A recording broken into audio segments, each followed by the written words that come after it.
আমাকে যতবার যত মানুষ ছেড়ে যেতে চেয়েছে, আমি চেষ্টা করেছি কোনো প্রশ্ন ছাড়া সেখান থেকে সরে আসার জন্য। আমি কখনোই চেষ্টা করি না মানুষকে প্রশ্ন করে আটকে রাখার জন্য। অনেক মানুষ অজুহাত খুঁজে সঠিক সময়ের অপেক্ষা করতেছিল আমাকে ছেড়ে যাওয়ার জন্য। আমি যত দ্রুত সম্ভব তাদেরকে সেই সঠিক সময়টা এনে দিয়েছি। আমি কখনো আনমনেও কষ্ট পাইনি তারা কেন আমাকে ছেড়ে যেতে চাচ্ছে। আমি কখনো প্রশ্ন করে কাউকে আটকে রেখে এইটা বোঝাতে চাইনি এতদিন একসাথে থাকার পর এইভাবে একা ছেড়ে যাওয়ার মানেটা কি।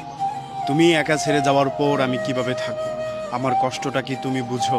এইসব প্রশ্ন করে মানুষকে আটকে রাখার চেষ্টা করাটা নেহায়েত বোকামি ছাড়া আর কিছুই না। কারণ যে ছেড়ে যাওয়ার প্ল্যান করে ফেলেছে সে আপনাকে ছেড়ে যাবে। আপনি যাই করে ফেলেন না কেন সে আপনার সাথে আর থাকবে না বা থাকার জন্য প্রস্তুত না। কারণ মানুষ একদিনে ছেড়ে যাওয়ার প্ল্যান করে না, মানুষ দিনে দিনে ছেড়ে যাওয়ার প্ল্যান করে একদিনে ছেড়ে যায়। আপনাকে বুঝতে হবে মানুষটা একটা সঠিক সময় কিংবা সঠিক অজুহাতের অপেক্ষা করছিল। যেই না একটা সঠিক অজুহাত পেয়ে গেল তখনই আপনাকে ছেড়ে চলে গেল। এখানে আপনি যদি থেকে যাওয়ার কান্নাকাটিটা করেন আপনার চোখের অশ্রুটা বৃথা যাবে, আপনার থেকে যাওয়ার চেষ্টা করাটা একেবারে বৃথা যাবে। এসব সিচুয়েশনে নিজেকে আর প্রমাণ করার চেষ্টা না করাটাই উত্তম।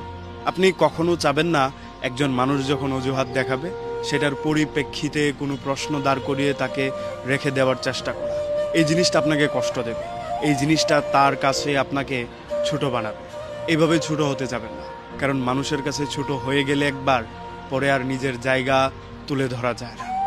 যেহেতু সে ছেড়ে যাওয়ার ডিসিশন নিয়েছে, আপনি তাকে সহজ করে দেন রাস্তাটা, তার চলে যাওয়ার রাস্তাটাকে আরেকটু সুগম করে দিন, তাকে একটু এগিয়ে দিন। এতে করে দেখবেন আপনারা ভালো আছেন, সে তার মতো করে, আপনি আপনার মতো করে।